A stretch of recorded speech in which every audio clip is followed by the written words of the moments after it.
All right, guys. Well, welcome to our masterclass of Next Gen. We are so excited to have you here. We have a number of people, I'm sure, that will be joining us as we get going, but we don't want to punish the on time because of the late. So we're going to get started right away. And man, am I excited about today.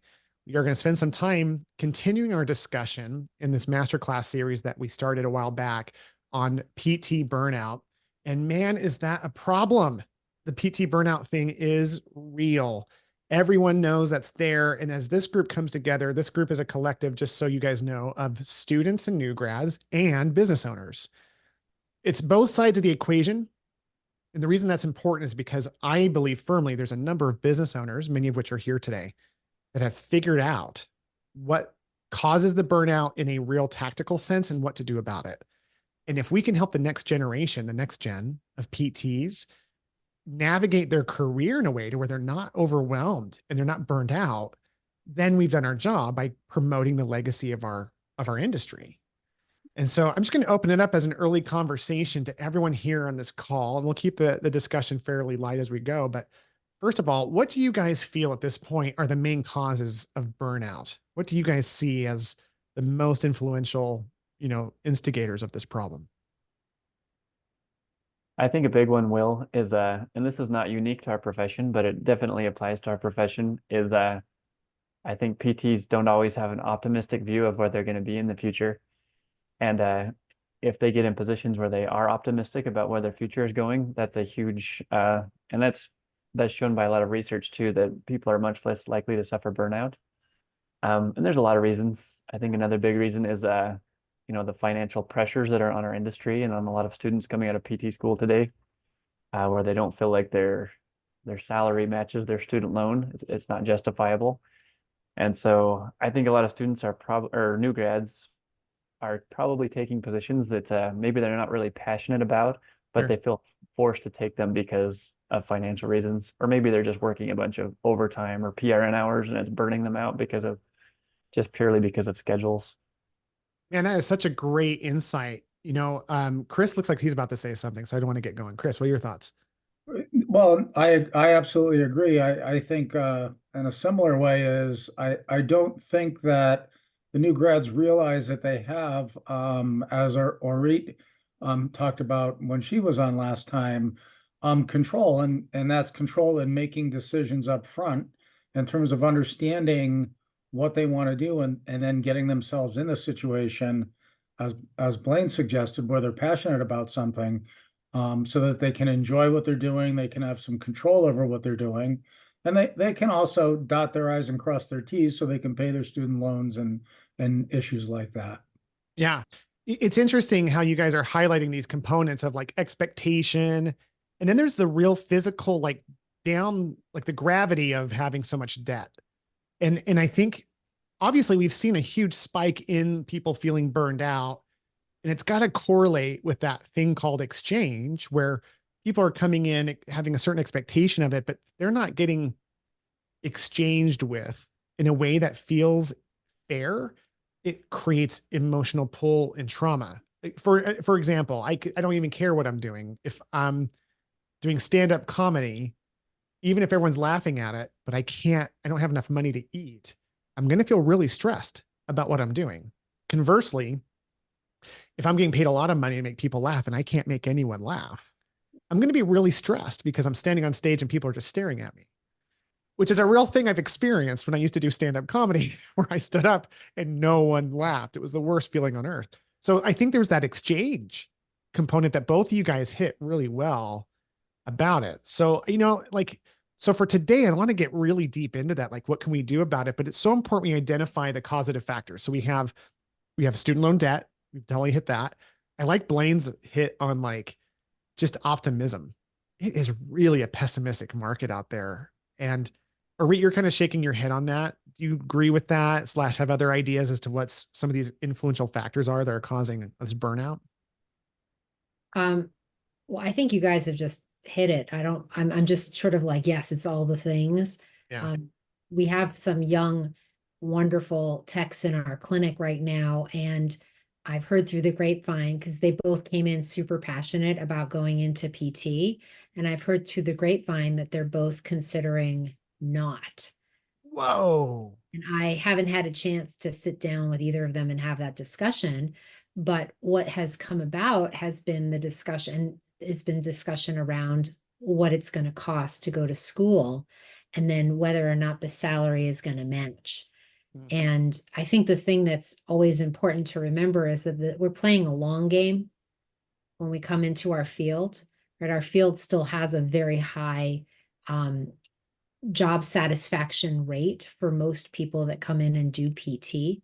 And so I think that we have to remember there's that long game. So, but the ability to have some control over your destiny and your path as a clinician, if you come out feeling like you've got this, crazy amount of loan debt and you can only take the highest paying job that's going to work you to death, and Totally. you feel like you have control over that, then yeah, you're going to make decisions based on that. And that in and of itself is going to bring you in a certain direction from a stress standpoint.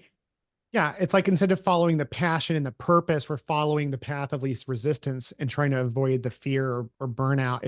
It sets us up for failure from the beginning.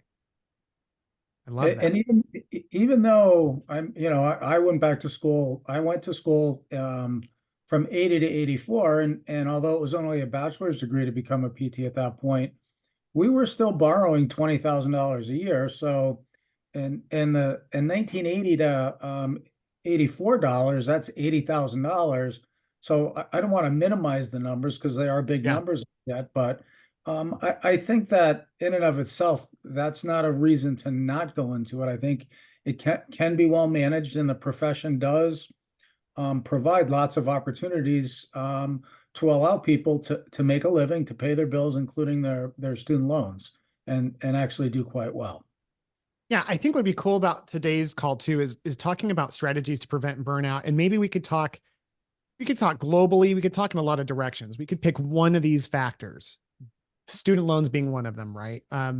Professional development being another one. Another area that you guys have hit upon is that the universities are doing better, but they really don't do a sufficient job of educating PTs on how to professionally develop. Like, how do you interview, negotiate salaries, find the right fit, and then progress in leadership? Because if all we're doing is getting our license, that's the base level entry into our profession. There's no development or support in helping us grow as leaders, and leader doesn't mean clinic director. Leader could mean specialist, could be educator back at the universities. I strongly believe that there is no reason why anyone here in physical therapy shouldn't be making as much money as they possibly can ethically. And truly, most PTs could if they just were given that. To me, I'm going to throw in there another factor I just thought of, which is mindset. I believe PTs from the day one of PT school, we indoctrinate them to think about money as bad. If you want, it's bad to make a lot of money at PT. And so it shows up in how we negotiate contracts as owners, right? Like, we have to embrace the fact that, like, if we're making a lot of money, maybe it's because we're doing a lot of good physical therapy for people. But I remember when I was a PT student back in, I don't know, I'm not going to say when, but I was a PT student decades ago. And like, for real, I remember people shaming me. I remember being confused by the fact that I was like day one of PT school going, yeah, I want to own a practice one day.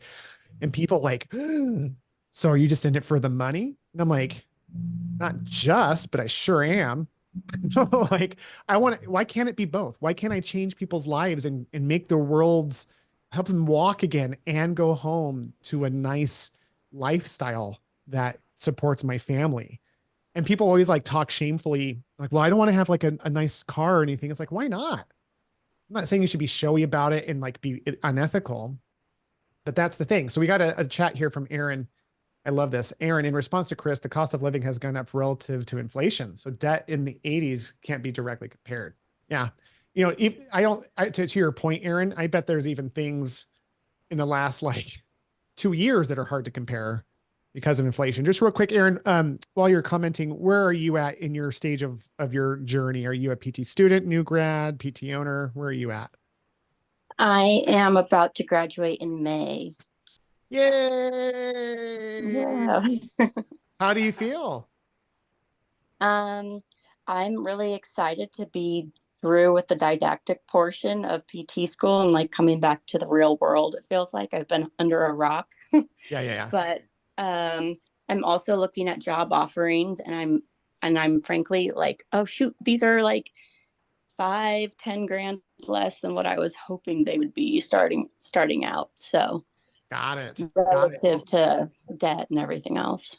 Yeah, and if you're okay, I'd like to talk with you a little bit and create tons of value for you since you were here today. And I really hope that I definitely don't want to ask anything that's too personal, but anything you can share is useful just for the sake of like being the education in this space, because you are the realist, the most in this room. You're the exact person we're trying to help, right? Mm-hmm. So you're coming out of school in May. You're realizing that salaries are coming in $5,000 to $10,000 less than you're hoping. Mm-hmm. And do you have and is that a common experience with your classmates as well? Like, do you guys talk about it? Yeah, we talk about it, and I've talked a lot with the class before me too. But it seems like somewhere in the 70s, even if it's like 80,000. But I'm in the Pacific Northwest, so cost of living in the Seattle area, to have a doctorate and make $80,000 a year is like you don't have enough money to save with Got it. that. Do you know Orit? No. Oh, okay. Sorry. Norit's in the Pacific Northwest, and she kind of waved when you said that. I'm like, Oh, there's a bunch of nice. friendships going on I don't know about. Okay. So yeah, I get it. I get it. And yeah, by the way, when I came out of school, Aaron, do you want to know what starting salaries were in 2002? Yeah, what were they? It's mid to low 70s. Like there was just it hasn't changed very much, at least in the Wow, area that I'm yeah. at. So Did- inflation's Back, gone back, on. What's up, back Chris? back in 1980, they were 16 to 18,000, or 84, they were 16 to 18,000 Oh, geez. a year. So, Well, I'm glad okay. I wasn't a PT back then. That's all I got. Will, you got paid more than I did coming out of school. I graduated in 2000, and my first salary in a hospital setting was 54,000. Wow. When I moved out to Seattle a few years later, it was about the same. What was your debt, Orit? What was your debt? Do you I remember? I had I remember $125,000 for PT school Wow. in 2000, which is a lot. It was a private institution. And I took out loans for, living expenses on top of my degree. Got it. So So, it was tough. I was thankful that I had a partner, but he was also going through school at the same time. And, so what Aaron says is real here. The price, the salaries are, there's, it's high living expenses in the Seattle area for sure. Yeah. Aaron, so what do you guys talk about in terms of strategies? I'm curious from your perspective, what are the strategies that you guys first of all, let me ask you this. Do you think that the student loan debt is the primary contributor to the burnout and stress that PTs in the industry face? I think it's a big contributor. I don't know if it's the primary, but I think like you were talking about the exchange, like showing up to work and then feeling like you're well compensated. I don't think that I think like the satisfaction is there working with patients, but financially, I think we're like just below the satisfaction level for a lot of folks. And the thing that keeps people in the profession is like loving the job. And a lot of PTs are like very compassionate people. Yeah. So yeah, I think, but the more I've understood it, it's like it's tricky from the business owner side because it's not like you're making it huge. Like you're not like wildly successful and holding money away from your PT staff. Like you don't like the reimbursement is too low to really be able to pay people more than the bare minimum to keep them to stay. Yeah. So first of all, that gives me a lot of hope that you just said that, because that means that your generation, if you're a representative of this generation, is understanding the bigger problem at play. Back in the day when I owned my practice, I was, my employees oftentimes thought that I was rolling in money because, they would see what they were billing. And I had, up to one point, I had 4 locations and 50 employees. And so in their minds, they were like, gosh, that's like $4 million. And it was, we were grossing about $4 million a year.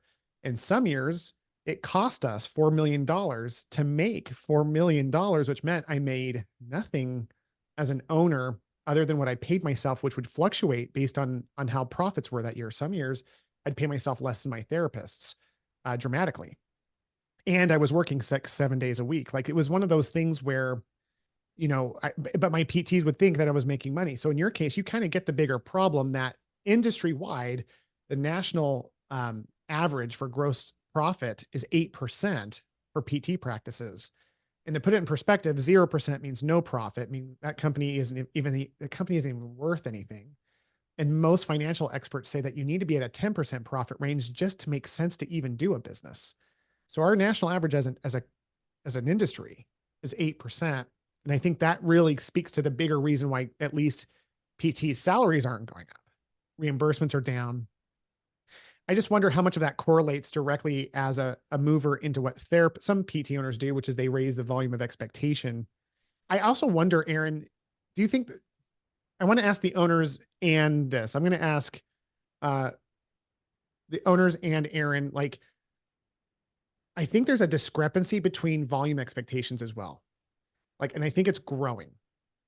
I don't think PT owners are wanting their PTs to see more and more patients every year. I don't really, when I talk to PT owners, I don't think they're out there saying, okay, now this year I want you to see 65 visits a week. And then this year I want you to see 70 visits a week. But I do think there's more and more students coming out of school being taught in school that it needs to be one-on-one for an hour. Like, that's something that I see is more and more so. Marie, what are your thoughts on that?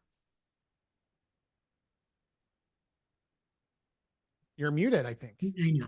I'm There you go. super opinionated about this, right? Oh, here we go.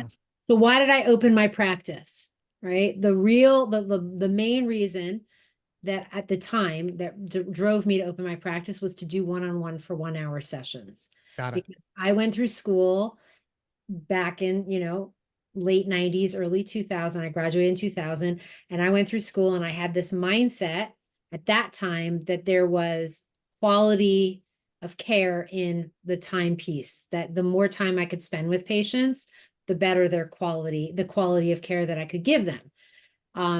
And so that was my whole focus. So it kind of made me cry when a couple of years ago we switched to 45 minutes. And I've been crying ever since. But the thing that's been really interesting for me is, I think you're absolutely correct that most of us who are in private practice are trying to figure out, how do we keep providing this high quality care? And there's different ways that owners are going to handle that. Some owners are going to say, yes, we're going to make visits smaller. And I know that that is the case in Washington. We have some clinics that are doing 40 minutes. We have some clinics that are doing 30 minutes. We have some clinics that are double booking. But I'm like, how do I get back to 1 hour? Because I want my team members to see less. So I think that the question that has to be asked by all of us, including those who are coming out and hiring and interviewing the potential owners, is to say, okay, well, what are you doing to offset this problem that we know exists? We know that as time goes on, reimbursement is decreasing. So what are we doing to offset that? So I know, like in Chris's case, and he can speak to this, right? It's cash pay practice. In our clinic, we're starting to bring in cash pay services. We're going to open up a fitness program. We're starting to do some classes. We're starting to do more stuff that we feel still adds value and allows us to feel that, general satisfaction in helping our community. But we're not going to cut those visit times down because it's a slippery slope. But that's how I'm approaching it as a business owner. Love that input. Aaron, what do you think about that comment? What do you think? Well, I don't have a ton of personal experience except for working as an aide, but Yeah. I have seen how when we have like Medicare patients, or like the lower paying, like United Health, sorry to throw them out, but yeah. Anyways, when we have lower paying healthcare providers, there's like a higher chance of double booking those patients. Yeah. And I think when it comes to like time with a patient, like the quality matters, but even if you have like a longer time with them and you're not good at like staying focused if you have a second person at the same time. I don't know.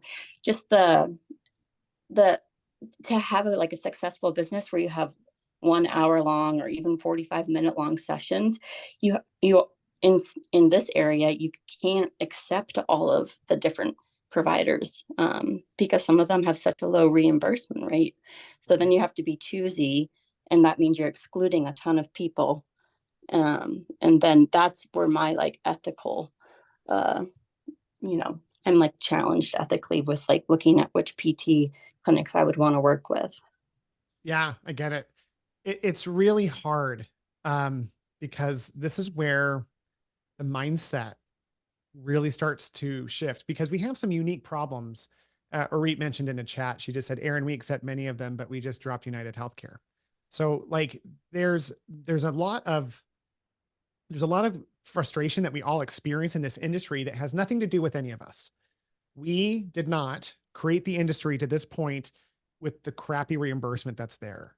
We did not create the culture or the mindset shift of like seeing money as a bad thing and not seeing it for what it is, which is a tool. But we are in a position now where we're dealing with the cause of all that. So the impact of all those things. So as owners, they're working with really low reimbursements, very thin profit margins. Students are coming out with tons of student debt because our industry decided to promote being doctors of physical therapy before we fought for, a fair exchange of compensation, which I think the doctor thing is great. I just think we should have done it in a different order. I think we should have protected our financial worth and then become doctors. But regardless, we're here. You've got the student loan debt of being a doctor, Aaron, and reimbursement's worse than it was when you started. And so now we're all in this position of just trying to cope. And I think that has everything to do with the burnout, is that it's not like students are coming out of school and there's anyone who's not already feeling the burn. I've never met a PT owner. That's not true. I know a number of PT owners who are actually very chill, but they're at a certain stage. They usually have 3 to 5 clinics because at that scale, they have figured out leadership concepts. They've also figured out how to negotiate insurance contracts. They've also figured out what works for them to be able to pay their people at a rate that keeps them engaged without burning them out. And so at the end of the day, truly, we all have to come together, owners and students. And I think as a student coming out of school, I think who you decide to work for, Aaron, has everything to do with your burnout. 100%. I think who you work for determines all of that. And the one thing you control, Aaron, besides who you decide to work for, is getting really clear that the only way to overcome all the burnout and the financial stress that your generation's going through is through leadership. Leadership is the only answer. It's a real broad term, but like whether that's rising as a leader within the clinic or rising into a leadership term in terms of specializing, or whether that's becoming a leader in a way that like you have your own business. I had lunch with an amazing new grad. She graduates next month. On Monday, I had lunch with her. She's a student. She's graduating. She just passed the boards. She's been developing her social media presence in physical therapy. She has a couple 10,000 followers. And what she's doing is that she's going to go out and independently contract, and then she's going to sell programs to patients directly. And our profession just doesn't promote that, but that's the answer. There's actually a huge opportunity and a lot of money to be made while we help a lot of people, but it's just not as like straightforward as coming out of school and working. Blaine, I'm wondering from your perspective, with your team, how do you help them deal with burnout on any level, whether it's the financial piece or like, what do you do to help as you work with people? How do you help mitigate that burnout? Yeah, great question. Before I answer that question, I'm just gonna echo what you say is like where you choose to work and your ability to develop into a leader will dictate everything. But back to your question, so I I do really strongly believe that knowing where you're going and having an optimistic view of where you're going will largely determine if you burn out or not. And so in our clinic, every PT has different goals. Some really want to develop, special certifications. Maybe you want to become an OCS or maybe you want to become a pelvic health specialist. And some PTs are more maybe have more dreams of becoming a clinic director or an owner. And so I think the important thing is to really find people that you align with and make sure that your owner understands what your dreams are and that they're going to facilitate that you can get there. And so some things we do in our clinic, we have an unlimited Con Ed budget. And so students that or new grads that come work with us have that freedom to develop how they want to. And we try to have, frequent conversations, monthly conversations about where do you want to go and where do you see yourself 3 years or 5 years or 10 years from now? I love that because what's the number one job of a leader? But to make more leaders. So if someone coming out of school, like an Aaron, is looking to find a way to navigate financially and to avoid the burnout, it requires a mentor. That's what I got. So in my journey, Blaine, you reminded me of when I almost walked away from my practice in 2007. I started my business in 2003. By 2007, I was done. I was treating a crazy amount of patients and making no money. And hiring people was a nightmare because I didn't know how to manage or lead them. And so I told my wife I was going to walk away. And she was on board. She was completely on board because she saw this hell that I'd put myself through. But then I met this, but she said, before you quit, why don't you join a network and hire a business coach? And I did. And that business coach totally showed me what I didn't know about leadership, and that his mentoring totally changed my worldview to the point where, like, when we were busy, when we had at one point we had 5 locations, none of my team was burning out because they were exchanging well. Like they had a pretty typical base salary, but we bonused them based on productivity and taught them basically how to become intrapreneurs. They didn't own the business, but they were leaders in the business. And the biggest thing that worked for us was this leadership program that I learned from other mentors. So Blaine, what you said, I think is gold. Having an owner who's going to serve as or maybe not the owner directly, but someone in the company that you work for, serving that role as a mentor to help you achieve your dreams. And so that way people don't have to have it all figured out, but they have the right who to teach them the how as they figure it out in real time. Because you could do what other people do, which is throw them to the wolves and have them see a bunch of patients and just get super burned out that way. But you mentor them with their like PT skills, but also on their leadership side of things. Your previous business partner, Nathan Shields, he has a really cool podcast, the PT Owners Club. And he often says, I love that podcast, but he often talks about how he says your net worth is equal to your network. Am I saying that correctly? Your network is your net worth. Yeah. Your network is your net worth. And I wish I had understood that when I was a younger PT. Sometimes I look back and little lessons like that if I had understood that when I was graduating, then I would be so much further ahead now. But just developing those relationships with people are golden. Those are the things that are going to advance you in your career and help you have opportunities in the future. I love that. Aaron, what do you think? How does that land? Is that something you've heard before? Is that new to you? I'm just curious, as someone who's coming out of school, what you think when you hear that. I haven't heard that before. It makes a lot of sense to me. And I mean, the network is your net worth. Like, that's great. I'm trying to like put that in my brain and remember it for always because I really like that. And I think the whole like the leadership, like being a leader in whichever arena is best fitting for you and is your interests. That definitely resonates with me.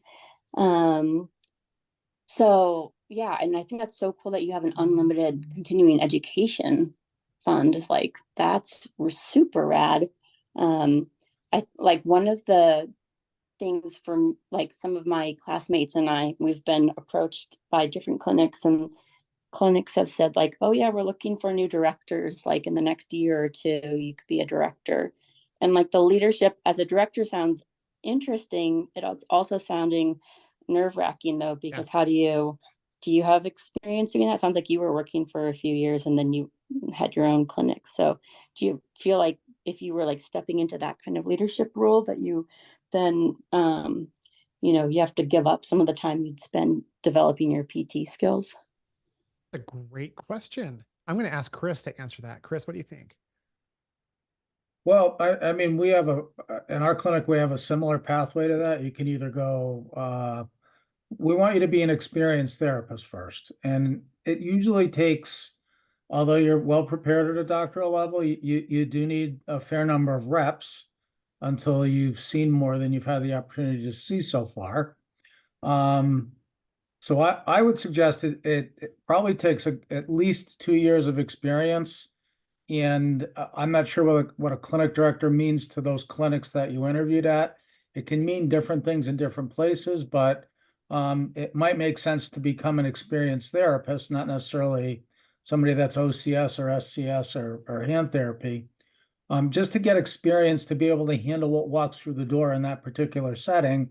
And then maybe a clinic manager supported by a director before you move into a clinic director role, because that generally has expanded responsibilities like extended hours and those types of things that perhaps they didn't mention to you. Did they, Aaron, tell you what it meant to be a clinic director, or were they just laying out the pathway?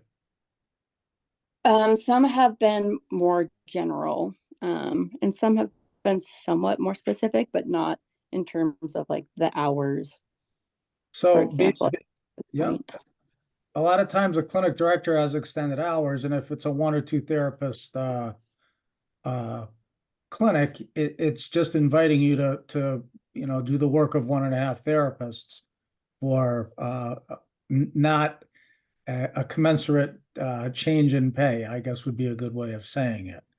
I think it's important when you're evaluating those types of places to look at what burns therapists out is not getting enough money. So it does sound like 70,000 is not a reasonable salary for a new grad. Although, or Reed, is that what the salaries start at in the Pacific Northwest? I think it depends on I've just listened to my team on these things. I think it really depends on what environment we're looking at. I believe that my clinicians start at, and I have to do the math. I think it's just under that, but they also have I've been told, a really ridiculous benefits package that I give my team members just because of the space that we work in, because we're in persistent pain. And so like Blaine, right, there's the unlimited Con Ed, there's a lot of PTO, there's all those things. So, but it sounds right for outpatient orthopedics in this region to be around that. I've been told that my salary is a little bit, it's on par or a little bit higher compared to other small clinics. Well, I mean, in Connecticut, that a lot of places offer salaries that low. We tend to reduce the stress on new grads, start them higher, build in a guaranteed bonus the first year to kind of provide some financial security, provide the mentoring and kind of a low volume schedule until you're up and running. And I think that, Aaron, that's what, when you're interviewing with places, if they're not gonna, if the salary's low, I would find out what the productivity expectations are. And productivity is really not a bad word. It's really just what the math behind everything looks like. How many patients do you have to see? What's the general average reimbursement? I don't want to get too far down in the weeds. So that you can really evaluate if it's a fair offer or not. I mean, again, without getting too far down in the weeds, you really can't consume, your total package can't consume more than 50% of what you're generating in order for a business to remain solvent, is really what the issue is. And I don't know if Will wants to talk a bit more to that, but that's kind of just a fact of life. Love that, Chris. I love how you were spelling this out, and you talk about experience, Aaron. I'm so hoping that you walk away with just so much, like, instead of having to go through these painful lessons by spending some time with us tonight, you're in a position where you're absorbing decades of collective experience around owning, because we were all students too. We all went through the directorship route. Chris hit it on the head beautifully when he said directorship can mean so many different things. Like Aaron, in your case, some of these people talking to you right out of school about directorship, it probably is because they see a great leader in front of them and they're smart. They know the number one reason why people leave a company is because they don't see a future in it. So they're painting the end in mind. And that's what I would have done too. Like maybe we can talk about directorship. Other companies are trying to justify giving you a higher salary. And the only way they can think about doing that is by filling a need in a leadership role that's maybe desperately needing to be filled. I have experience like these guys have. Directorship positions can either be the beginning of entrepreneurship or it can be the dump position that everything comes down to, and that person is the most stressed out in the business. So the question, Aaron, is how do you distinguish between the two when you're interviewing? I'm going to ask you, Aaron, what do you think? Like, how can you tell when someone's offering you a director, like a new grad position with, some soon promotion to director? How can you tell when it's like a great opportunity to learn how to grow versus a position to fill a need and one that you might regret and burn out in? Well, I mean, as far as I can gather, I would assume it's partially like you could get a sense based on the other clinics and the other directors, and the culture that's already existing, what the other leadership looks like. But I don't know if there's like, just like to be a business owner, you have an incentive to like look out for your employees and your leaders, but you also have an incentive to make money. So it's just hard to know, like, is this worth is it worth it to me to potentially set myself up for this? But I don't know. Do you have any other ideas for what to look out for? Most definitely, but you definitely like I threw that to you to get you in that like we're coaching right now, and it's your response shows you have a good head on your shoulders, Aaron, because that response was so yeah. Let's look around and see the other people there. Let's take a look to see how they're doing modeling that behavior. Chris typed in the message. He said culture. Chris, how can Aaron identify the culture of a practice that she's interviewing at? Well, I mean, there's always the kind of the basis of the whole thing is to find out if they have the statements like their purpose, vision, values, and find out what those in fact mean versus something that's just kind of written down and never visited. Yeah. It is really what it all boils down to, and you can do that. It's nice to have to see it and read it and have it explained to you, but it's also important to go and kind of observe the clinic for 4 hours or a day to actually really see what happens. People burn out because they're under stress. And if the clinic is set up so that the physical therapist can do physical therapy and not have to do any of the other stuff like schedule patients or collect copays or make appointments or log on to an insurance company's website, if you have the support personnel to do that and the place is organized and you can see that on their schedule that they're not double booked and that the director isn't working 12 hours a day, 5 days a week. I mean, that's all the type of information that you need when you're evaluating the place. Yeah, the culture is always the thing. And so what Chris said, Aaron, just to highlight, is you want to ask about, first go to their website and go, okay, let's see if we can find their purpose, vision, values. And, again, this is the training that you don't get in school that I want you to hear really clearly, that small practices that are run really well with people who aren't burned out, everyone in that company usually knows how to verbatim the company purpose.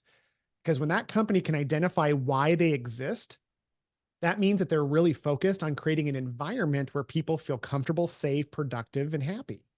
And so they tell you, this is what we stand for in our values, and here's our vision. When people say, oh, our purpose, I don't know, I wrote that down somewhere, I don't know what that is. Or if they like, yeah, our vision is just to be the best we can be, instead of being really articulate and something that gives you an indication of how much they focus on culture. And then, or Reed typed in the chat, how long have their people stayed? So you're talking longevity, right? Aaron can determine burnout by simply measuring this litmus test of people who've stayed on the team, right? So that's huge. The other thing I would throw in there, Aaron, is to ask them specifically about their leadership development program.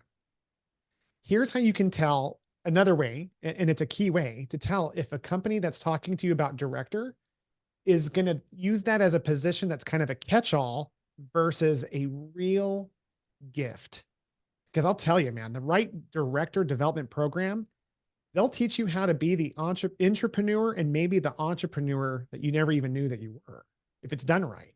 So you just ask. So what is your leadership? If you want me to be a director, what does your leadership development program look like?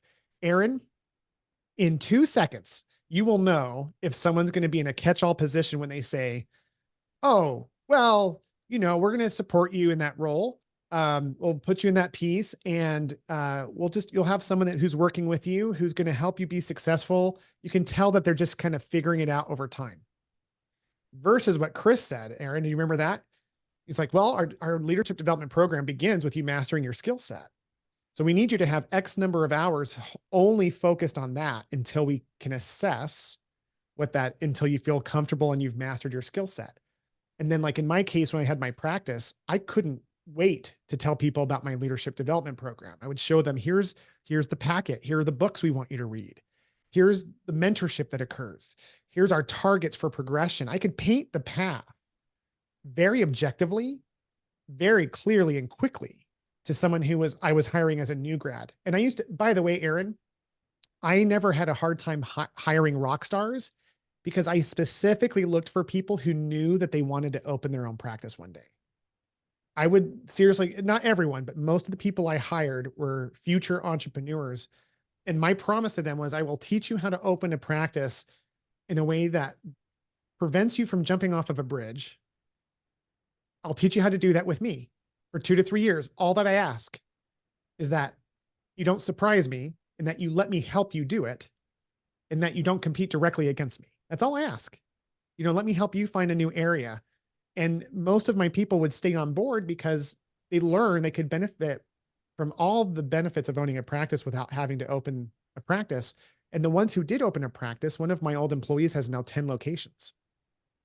And he doesn't, and he's not stressed out. And neither look, if an employer has a stressed out team, I guarantee he or she is stressed out. Yeah. Like, I think in school, especially coming out, it might look like there's a dichotomy of like, we have to make money or we have to keep our therapists happy. It only works one way. We all are happy and we are all making a lot of money. And a lot is a relative term in physical therapy clinics because even a highly successful clinic isn't making a ton of money. It's just making enough to where the owner goes home feeling like they are getting exchanged well with. There's a spattering of PT owners across the country that are truly taking advantage and they're overbilling and they're taking advantage of people. But I will tell you, they don't last long because they can't hire people to do that. And then eventually they get caught up with the government. When I was in PT school, I thought that like every third owner was out there to take advantage of the system. And what I've come to realize is the owners, 99.9% of the owners I work with are just the most passionate PTs who thought, how can I increase my impact and my income? That's it.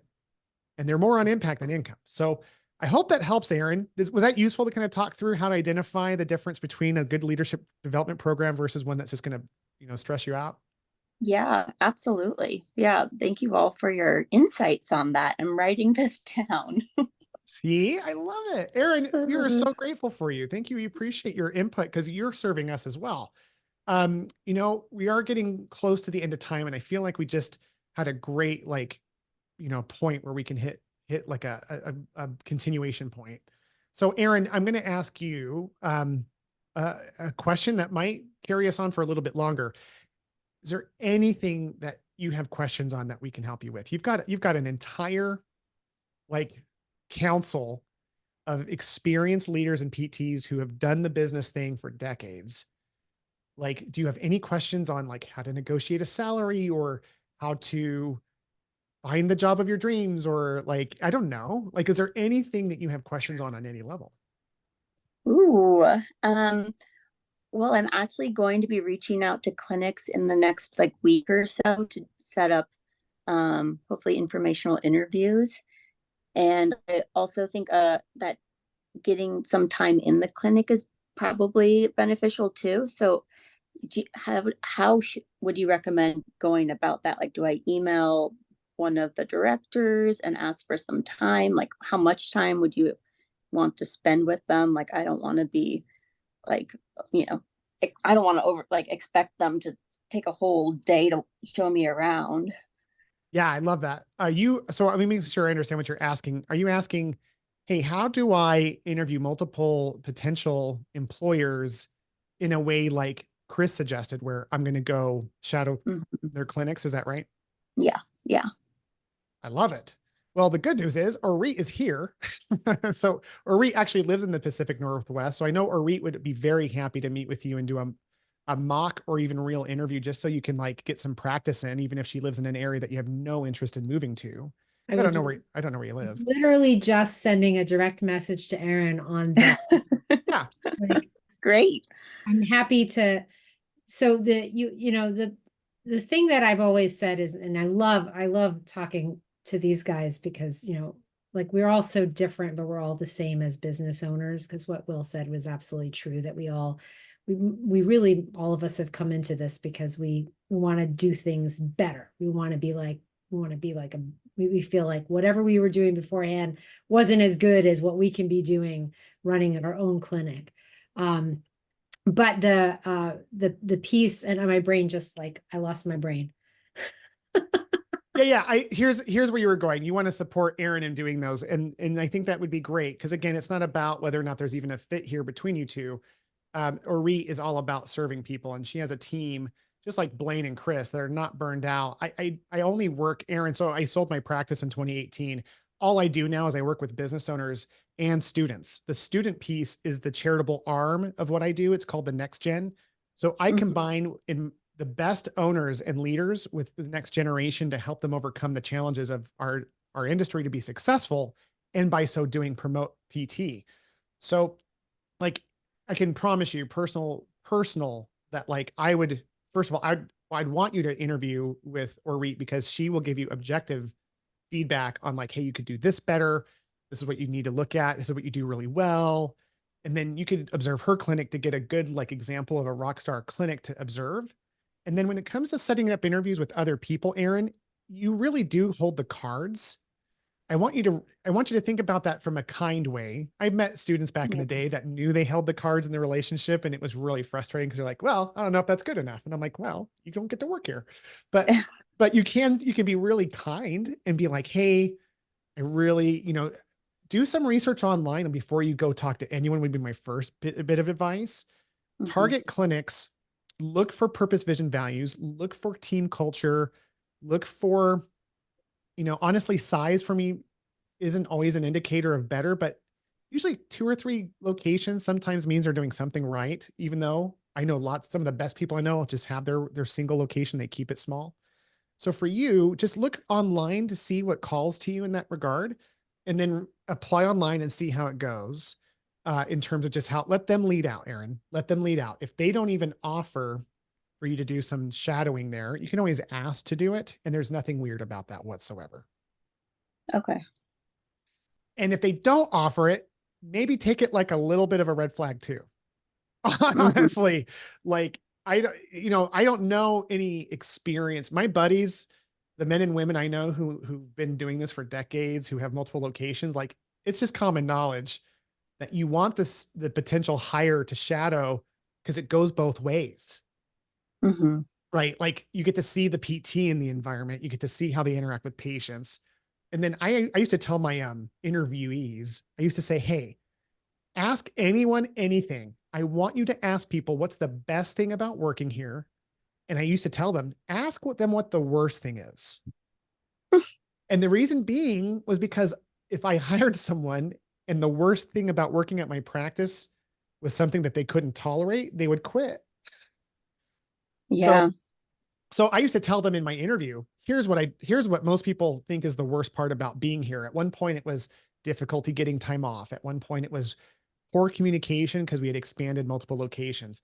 If I told them that in advance, some people you could see wince. I'm like, oh, this may not be for them right now. But if you can take their pulse in that group environment, kind of ask them, just go, yeah. So you say it like this, Aaron, you go, what are the challenges? What challenges do you guys face here as a team? Is how you ask, what's the sucky part about working here? All What right. challenges do you guys face here as a team? You just ask them that. Yeah, great.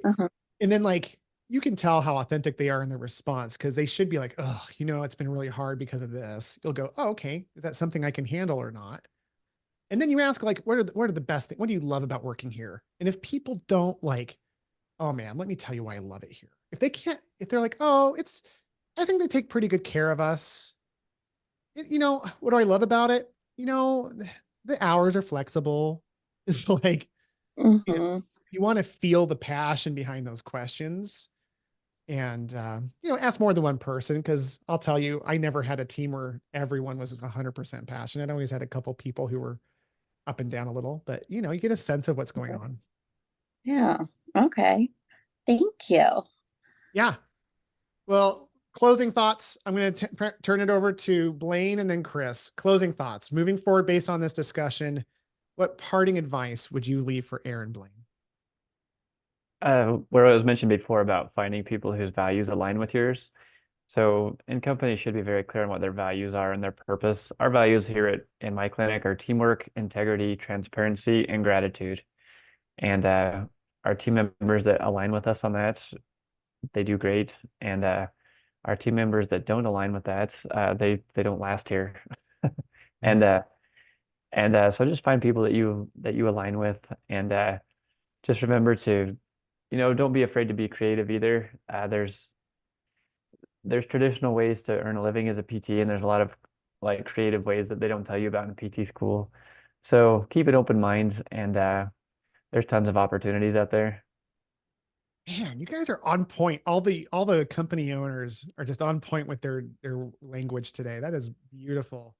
I love your idea of hope, Blaine, of just get in, find people you love. You can figure it out later. Your network is your net worth.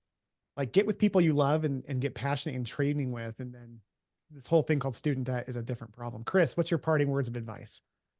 I would really suggest that you take the time to get into the clinics that you really are interested in. Based on your research, I would suggest that you do try to avoid sending out what looks to the clinics like somebody just fishing for a comparison of offers off the bat. When you first started talking, I just wanted to caution you about that. I really think it's imperative to get into the environment, see the environment working. I often give people the opportunity to meet independently with as many of the staff as possible in a room, so that they can ask the staff what it's like to work here.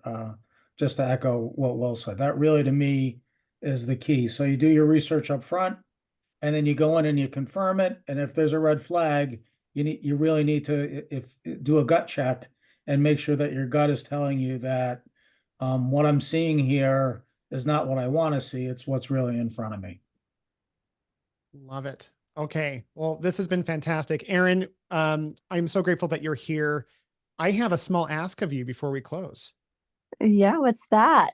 So we just started these master classes. This is the second one we've done. And so most of our attendance is like the recording on the back end. We would love to have more participants in the call. We're going to constantly provide an array of different owners to ask any question, but we're going to focus on this thing called overcoming burnout. I would greatly appreciate next time I send out emails, if you wouldn't encourage people that to attend, because when we have more people attending, we can really have discussions that matter. And I am confident between what you guys are doing on your end and what these guys are doing on their end is that we can bridge all these problems and just save everyone a lot of time and money. Yeah. Is that something you'd be willing to do for us? Yeah, absolutely. I would be happy to. Thank you. That means a lot. And I sure appreciate you being here as our focal point. And man, you were just the right person to be here. Your questions, your insight, your leadership. we have no doubt that you're going to be successful. And I'm not just saying that. You're not just buttering I've me literally up. interviewed thousands of PTs over the years. I can tell pretty quick on the ones who I think are going to do incredibly right. And I'm not wrong. So Aw, yeah. thanks. I really appreciate all of your insights, all of everyone who chimed in and gave me such thoughtful ideas. And Ori, I'll be reaching out to you. All right. Well, guys, that's it for this month's, our next training is always going to be the second Wednesday of the month. We might change the time. Actually, Aaron, do you have a recommendation on that? Is this a good time for this event, or should it be a little bit later, or does it not matter from your perspective? I think if it was a little bit later, it might work for more of my classmates, but Okay. I'm sure people are also happy to listen to recordings, and that, That's where most of our attendance is, on the recordings. Yeah. But I think next year or next month, we might push this starting an hour later just to see what that looks like. But thank you for the feedback. Yeah. All right, guys, have a great evening. Thanks for being here. Go fight, win. We'll see you. Thank Bye. you.